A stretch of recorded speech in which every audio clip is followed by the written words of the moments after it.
Assalamualaikum warahmatullahi wabarakatuh. Alhamdulillahirrabbilalamin. Wabihi nasta'inu ala umuri dunia waddin. Assalatu wassalamu ala ashrafil anbiya'i wal mursalin Sayyidina Muhammadin wa ala alihi wa sahbihi ajma'in, amma ba'du. Hari ini kita akan melanjutkan ngaji fikih agraria dari kitab Al-Ahkam As-Shoniyah, karya besar dari Imam Al-Mawardi. Hari ini kita akan membaca mulai paragraf terakhir halaman 282. Silakan untuk yang sudah mengunduh naskah yang sudah saya share untuk mengikuti ngaji fikih agraria ini dengan melihat halaman 282 paragraf yang terakhir. Pertemuan sebelumnya kita sudah mengenai pasokan air yang ketiga yaitu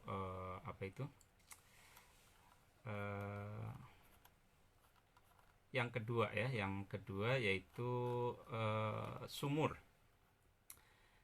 Nah, jadi setelah kita menuntaskan membahas yang berasal dari sungai, lalu yang kedua kita membahas mengenai pasokan air yang berasal dari sumur.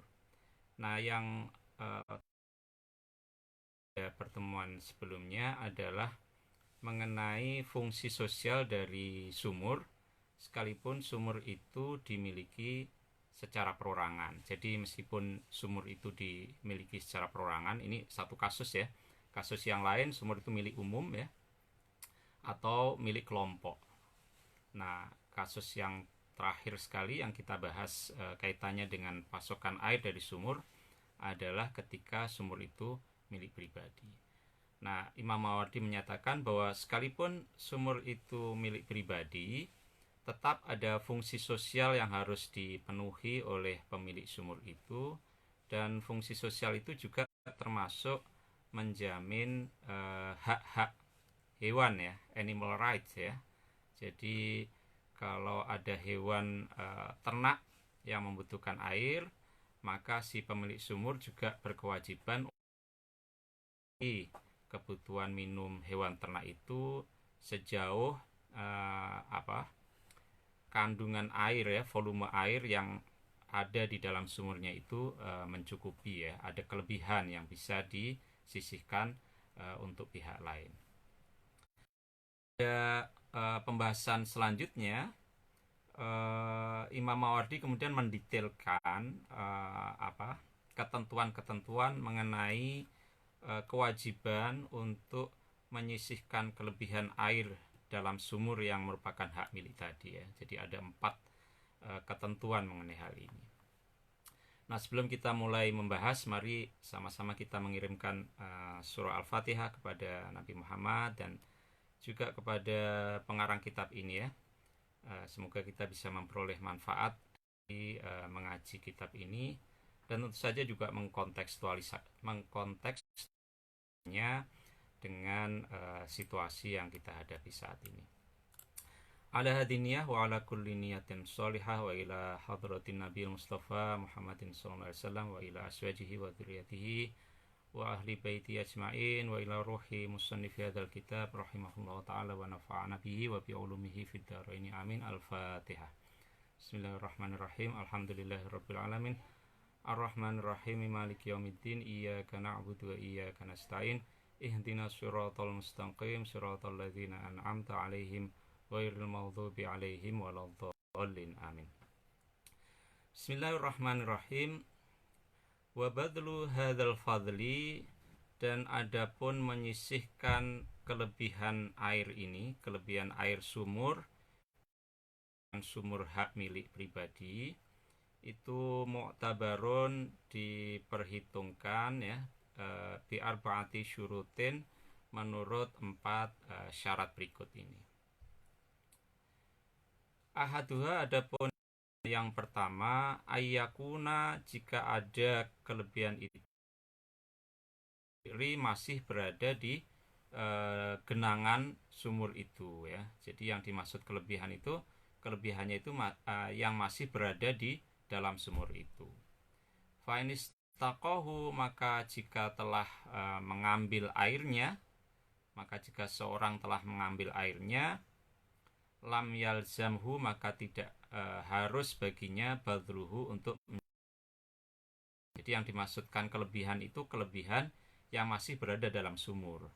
Nah, tetapi jika orang sudah mengambil air itu, lalu apa yang digunakan semua, lalu masih ada kelebihan pada misalnya di wadah ya, yang dia sudah ambil dari dalam sumur, maka kelebihan yang di dalam wadah itu sebetulnya tidak dianggap sebagai kelebihan, karena di situ sudah ada curahan tenaga dia untuk mengeluarkan air dari dalam sumur untuk menggunakannya itu. Jadi yang dimaksud sebagai kelebihan adalah kelebihan yang masih berada di dalam sumur. Nah, kalau kelebihannya sudah diambil, tentu saja terserah dia juga kalau memang mau memberikannya kepada pihak lain, tentu itu boleh ya sebagai sedekah ya. Nah, tetapi yang dimaksud sebagai batas kewajiban ya, yang harus dipenuhi itu adalah kelebihan yang masih berada di dalam sumurnya ya, bukan yang sudah dikeluarkan. Wasani, adapun syarat yang kedua, ayyakuna, hendaknya ada sumur itu mutasir, sambung, bikalain, dengan padang rumput, yar'a, yang orang menggembala ya di situ. Jadi salah satu fungsi sosial dari sumur kan menjamin animal right ya, hak-hak tumbuhan, hak-hak binatang, hewan ya. Dan jaminan atas hak-hak hewan itu tidak terbatas pada memberi hewan itu minum ya, tetapi juga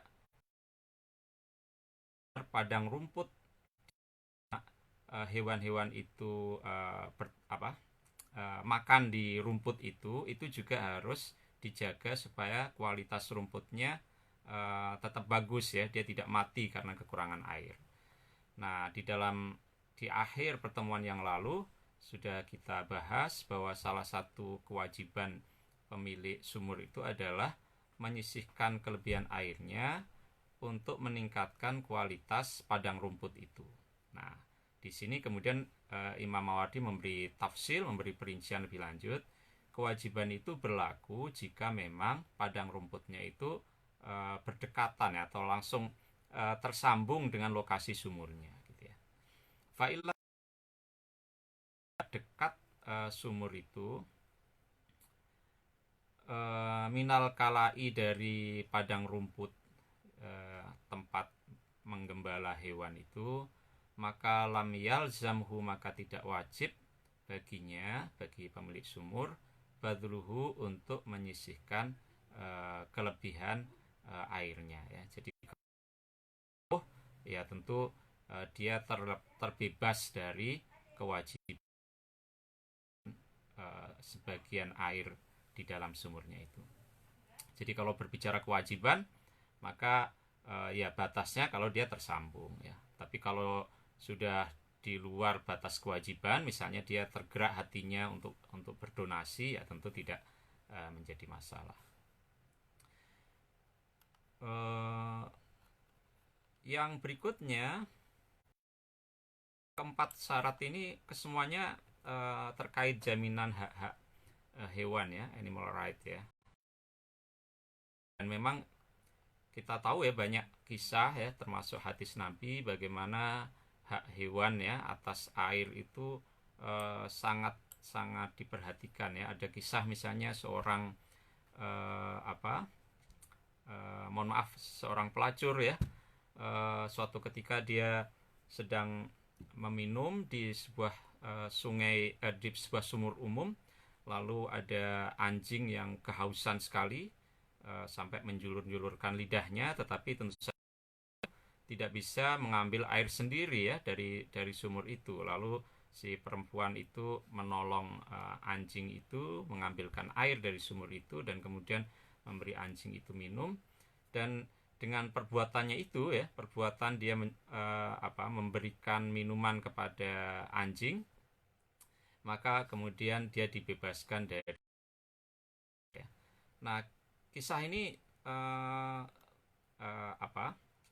terlepas uh, faktualitasnya, tetapi selain faktualitas dari kisah itu, tapi juga makna simbolik ya dari kisah itu sangatlah penting. Itu menunjukkan bahwa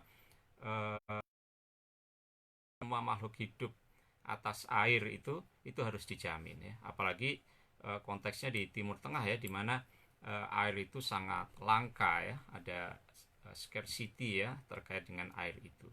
Nah, sehingga di sini pun Imam Mawardi mendiskusikan, sekalipun sumur itu dimiliki secara individual, tetap ada fungsi sosial ya yang harus dia dia hargai ya, dia hormati. Jadi dia tetap punya kewajiban untuk menyisihkan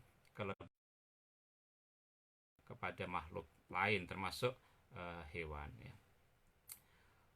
Wasalisa adapun yang ketiga, Allah tajida hendaknya tidak menemukan ya al-mawashi, hewan-hewan ternak itu, maksudnya tentu yang tidak menemukan ini penggembalanya ya, ghairahu, selain sumur orang tadi ya. Jadi kewajiban itu berlaku penuh pada orang pemilik sumur tadi kalau hanya dialah satu-satunya orang yang memiliki sumur di lokasi, atau tidak ada sumber air di luar sumur yang dimiliki oleh orang itu ya. Jadi di situ kewajiban dia berlaku penuh gitu ya. Fa'in wajadat, maka jika masih bisa menemukan kawanan hewan ternak tadi, mubahan, sumber air yang terbuka untuk siapapun ya, yang mubah, yang bisa dipakai oleh siapapun, ghairahu, yang selain pemilik sumur, maka lam yalzamhu, tidak wajib baginya menyisihkan kelebihannya. Nah, jadi kalau ada sumber air lain ya tentu kewajibannya tidak berlaku bagi pemilik sumur tadi ya. Nah, kalau dia mau memberikan boleh saja, tetapi itu merupakan suatu kebaikan hati ya, suatu tindakan sunnah ya, bukan wajib lagi. Wa adalat, dan kemudian berpindah kawanan hewan ternak tadi ilal ma'i, ke air al mubahi, yang boleh, yang terbuka untuk siapapun tadi. Fa'ingkana, maka jika ada ghairuhu, selain pemilik sumur yang pertama tadi, minal maujudi, dari air atau sumur yang ada itu mamluk. Fa'ingkana ghairuhu minal maujudi mamlukan ya, khobarnya mamlukan. Fa'ingkana, maka jika ada ghairuhu, selain pemilik sumur yang pertama tadi, minal maujudi, dari sumur lain yang ditemukan, itu mamlukan, dimiliki oleh pihak lain, berarti ada dua sumur di situ. Mungkin letaknya agak ya, karena dalam ketentuan fikih agraria itu kan sumur itu punya radius harim ya, radius lokasi yang memang tidak boleh diapa-apakan supaya fungsi sumur itu tidak terganggu. Jadi ada radius yang harim ya, yang disebut sebagai harim, yang mengelilingi sumur itu. Jadi ini ketika ada dua sumur di lokasi yang di situ banyak hewan yang digembala, maka bagaimana ini? Maka lazima, maka wajib, kullu wahidin, setiap masing-masing, min malikayil ma'aini, dari dua pemilik sumur ini, air sumur ini, ayyabdula, untuk menyisihkan fadla ma'ihi, kelebihan airnya, liman waroda bagi orang yang datang ilahi kepadanya. Jadi kalau ada dua sumur maka dua-duanya punya kewajiban yang sama. Faidak tafat maka jika sudah mencukupi ya sudah kebutuhan minumnya. Faidak tafat maka jika sudah cukup al-mawasi kawanan hewan ternak tadi bifadli ahadil ma'aini dengan kelebihan air dari salah satu sakoto maka gugurlah al-fardu kewajiban anil ahori dari pemilik sumur yang lain. Jadi kewajibannya sama, tetapi jika ketika sudah terpenuhi dari salah satunya maka kewajiban dari pihak yang lain itu gugur ya. Nah ini juga satu mungkin bisa disebut sebagai akhlaqiyatul miyah ya, satu etika air ya, yaitu adanya jaminan akses kepada pihak lain. Bahkan jaminan akses pada pihak lain untuk memperoleh air itu juga berlaku untuk hewan. Nah di pertemuan sebelumnya juga sudah dijelaskan sebetulnya hierarki akses yang harus diberikan itu seperti apa. Kan pertama kepada orang, kedua kepada hewan, ketiga kepada tanaman ya. Ar-rabi'u adapun syarat yang keempat, alla yakuna hendaknya tidak ada alaihi atas pemilik sumur itu fi kedatangan kawanan ternak ilamaihi kepada sumurnya orang pemilik sumur itu dororun ada kerugian yalhaquhu yang dia mendapatinya fi zar'in baik dalam tanamannya wala masyatin dan tidak juga dalam hewan ternaknya. Jadi kewajiban itu berlaku kalau kedatangan kawanan ternak ke sumurnya itu tidak menimbulkan kerugian ya, tetapi kalau kedatangannya itu justru menimbulkan kerugian baik pada tanaman si dan tanamannya rusak karena diinjak-injak gitu, dan juga tidak menimbulkan kerugian pada hewan ternaknya sendiri ya. Misalnya hewan ternaknya kemudian ketakutan ya karena kedatangan banyak rombongan itu lalu susah diatur, lepas gitu misalnya, maka di situ terjadi kerugian ya, dan kalau ada kerugian itu maka kewajibannya gugur ya. Fa in lahiqahu maka jika mendapati pemilik pada pemilik sumur biwurudiha karena kedatangan kawanan ternak tadi itu dororun kerugian maka muniat dicegah kawanan hewan tadi untuk datang ke sumur tadi. Wajaza tetapi boleh liruati bagi penggembalanya istiqa'u fadril ma'i untuk mengambil kelebihan air laha untuk digunakan memenuhi mawasi. Jadi kalau maka kawanan tadi dilarang untuk mendekat ke sumur, namun si penggembalanya lah yang kemudian harus mengambilkan air dari dalam sumur tadi lokasi hewan ternak. Jadi ini 4 ketentuan yang menentukan bagaimana animal right terhadap air itu harus diwujudkan oleh pemilik sumur, meskipun sumur itu adalah sumur pribadi ya. Ya makanya tidak heran juga ya kalau kita ingat dulu di kampung, di tempat kita dulu mungkin sebagian kita lahir gitu ya, sumur itu selalu menjadi ajang pertemuan sosial ya, karena tidak ada sumur itu yang kemudian hanya digunakan oleh pemilik sumur itu sendiri ya.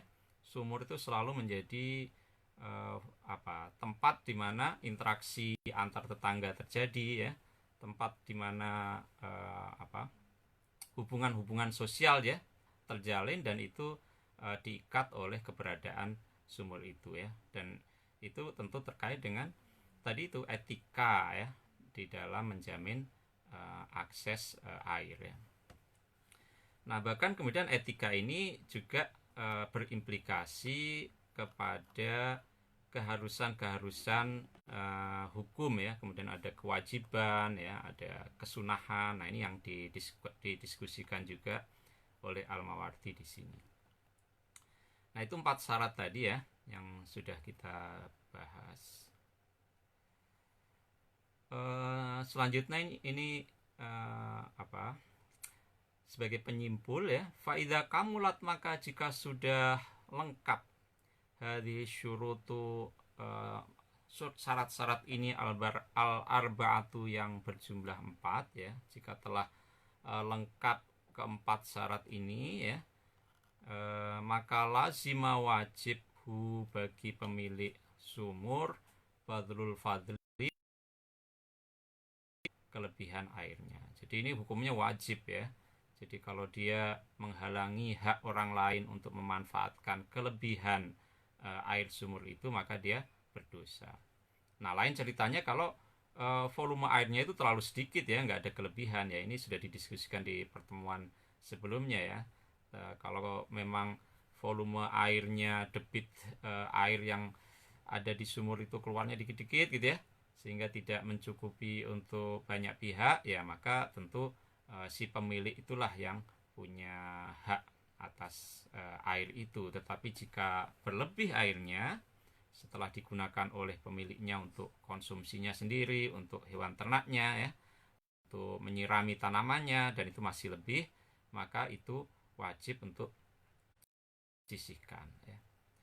Nah, kewajiban ini menjadi sangat sangat tinggi tingkatannya ketika yang membutuhkan itu adalah orang yang kehausan ya, cam jiwanya kalau dia tidak mendapatkan air minum. Nah, dalam kondisi ini maka tidak ada excuse ya, tidak ada alasan apapun bagi si pemilik sumur, dia harus memberikan. Yang dalam pertemuan hari sebelumnya, Umar bin Khattab bahkan mengenakan diat ya, mengenakan beban membayar diat kepada pemilik sumur yang tidak mau memberi air kepada orang yang kehausan, sehingga orang yang kehausan itu sampai meninggal ya. Nah, kalau situasinya seperti itu, maka dia dihukumi seperti orang yang membunuh tanpa sengaja ya. Jadi dia kemudian dia harus membayar diat. Jadi wajib menyisihkan.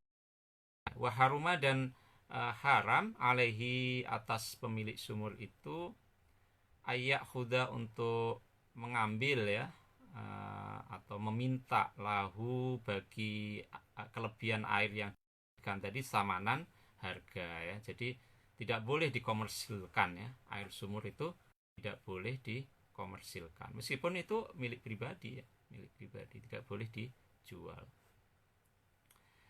Waya juzu, dan boleh ma'al ikhlali, dalam situasi tidak terpenuhi ya, atau ma'al adami ya, ma'al ikhlali ya, dalam situasi ketika tidak ada atau tidak terpenuhi bihadi syuruti, keempat syarat ini. Jadi bagaimana kalau situasinya keempat syarat tadi itu tidak terpenuhi ya? Misalnya saja misalnya ada sumur lain gitu ya, ada sumur lain di luar sumurnya, atau ada sumber air yang berdekatan dengan sumurnya ya, atau ada sungai ya yang ada di sekitar situ ya. Nah, maka bagaimana kondisinya kalau ternyata empat syarat tadi itu tidak terpenuhi?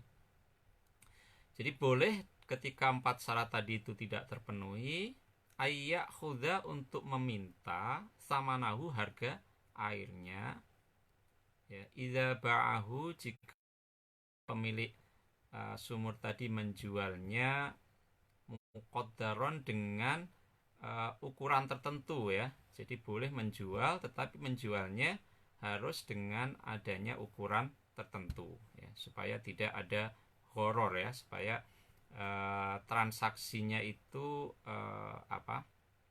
jelas ya, tidak ada uang di situ. Jadi dalam situasi ketika sumber air itu abundance ya, melimpah, maka boleh saja dia menjual ya, tidak ada isu mengenai kelangkaan. Nah, kalau isunya di situ ada kelangkaan, maka yang lebih ditonjolkan di dalam fikih Islam ini, fikih agraria ini adalah kewajiban untuk memberikan akses itu, fungsi sosial dari air itu. Nah, lain soalnya kalau sumber airnya ada banyak gitu ya, maka milik boleh menjualnya. Ya, bagaimana menjual dengan ukuran yang tertentu itu bikailin misalnya dengan wadah tertentu ya, jadi artinya ukurannya itu ukuran volume ya, jadi misalnya 1 liter atau 2 liter gitu ya. Awasnin atau dengan ukuran berat ya, misalnya 1 kilogram, 1 kuintal gitu ya, jadi ukuran berat ya. Jadi harus pasti ya ukurannya itu supaya tidak terjadi unsur gharar ya. Boleh justru dan tidak boleh untuk menjual air juzafan secara gelondongan yang tidak diketahui ukurannya gitu ya. Nah, karena di situ nanti akan ada gharar di situ ya. Wala muqaddaron dan tidak ada ukurannya yang ditentukan. Misalnya saja biroyi masyihi, misalnya dengan ya pokoknya sampai ternaknya itu kenyang gitu ya dari kehausannya ya, kan itu nggak jelas ini ya ukurannya. Auzarin atau dengan kecukupan menyiram tanaman, itu tidak bisa menjual air dengan cara yang sifatnya jumlahnya tidak bisa tertentu seperti itu. Nah, jadi lagi-lagi di sini kita betapa pedulinya ya hukum Islam itu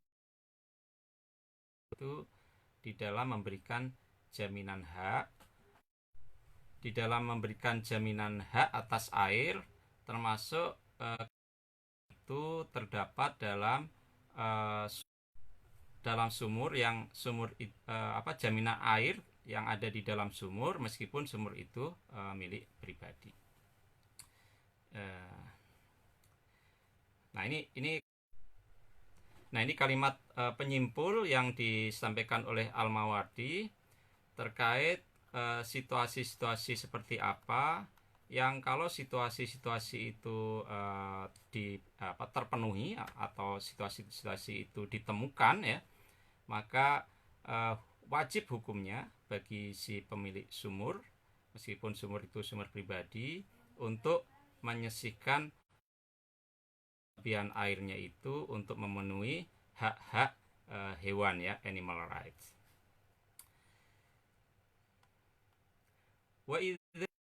Ini beralih ke isu yang agak berbeda. Wa idza ihtafara, dan jika seseorang mengbi'ron sumur, au malakaha atau dia memiliki sumur, wa harimaha dan harimnya ya, harim ya, lokasi-lokasi di sekitar sumur yang harus dilindungi supaya fungsi sumur itu tetap terjaga.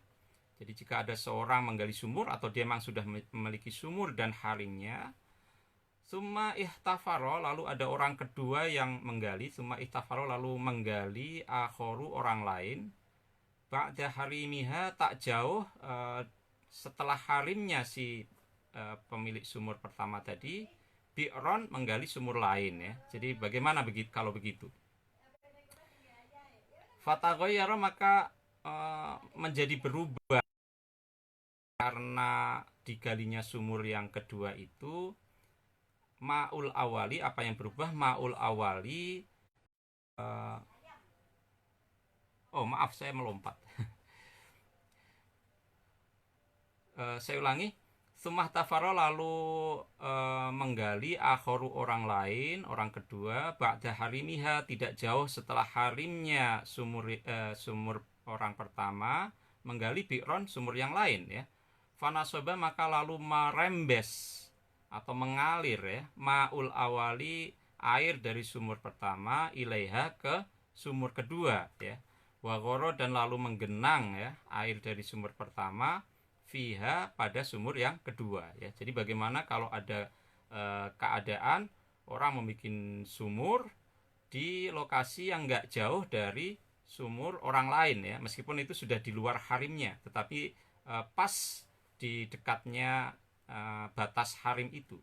Nah, ketika sumur kedua dibikin, lalu air yang berasal dari sumur pertama gitu ya. Nah, bagaimana kalau demikian? Ukirra maka diakui hak orang pertama alaiha atas sumur yang kedua. Jadi kalau airnya memang berasal dari sumur yang pertama, bisa dipastikan begitu. Saya tidak tahu juga ya bagaimana memastikannya, tetapi kalau ada situasi demikian, bisa dipastikan bahwa memang air yang ada di sumur kedua itu berasal dari sumur pertama, maka ukirro diakui hak orang pertama tadi alaiha atas sumur kedua. Walam yumna dan tidak dilarang orang pertama minha dari sumur yang kedua. Ini juga untuk memastikan perlindungan hak itu betul-betul dijaga ya di dalam Islam, sehingga kalau kemudian ada kegiatan yang kemudian membuat hak pihak lain itu terlanggar, ya maka aturan supaya hak orang yang terlanggar itu tetap bisa dipulihkan ya, ada semacam restitusi begitu ya. Itu ya. Jadi ini juga menggambarkan prinsip-prinsip etis ya, prinsip-prinsip keadilan di dalam fikih agraria. Wakadzalika dan demikian juga lau hafaro jika menggali orang kedua pada sumur litohurin untuk memperoleh air yang jernih ya. Fatagoyaro maka kemudian berubah biha karena kegiatan penggalian tadi itu ma'ul awali air, ada dua sumur ini sama-sama eksis gitu ya, tidak saling mengambil jatah sumur yang lain gitu. Orang yang kedua ini lalu memperdalam sumurnya dengan tujuan supaya air di sumurnya itu jadi jernih gitu ya. Tetapi karena kegiatan itu lantas air di sumur yang pertama jadi keruh ya. Nah, bagaimana kondisinya kalau begitu ya? Diakui hak yang orang pertama tadi. Artinya kalau kemudian air pada sumur pertama menjadi keruh, maka orang pertama tadi tidak boleh dihalangi untuk mengambil air pada sumur yang kedua yang kemudian telah menjadi jernih tadi gitu ya. Tinggal satu kalimat lagi, ini sudah mau maghrib.